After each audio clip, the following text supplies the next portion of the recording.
How to share class announcements on ClassDojo. First of all, open the app on your device and log into your teacher account. Once you are logged in, select the class for which you want to share announcement.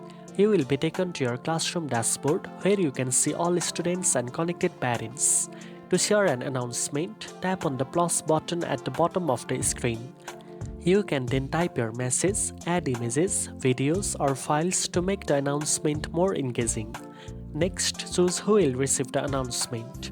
You can share it with the entire class, specific students, or their parent. Once your announcement is ready, tap Post to share it instantly.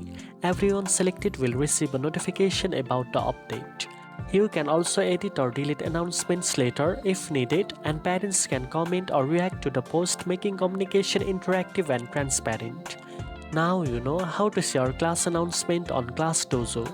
If you found this video helpful, don't forget to like, share and subscribe for more educational tips. Thanks for watching, and I'll see you in the next one.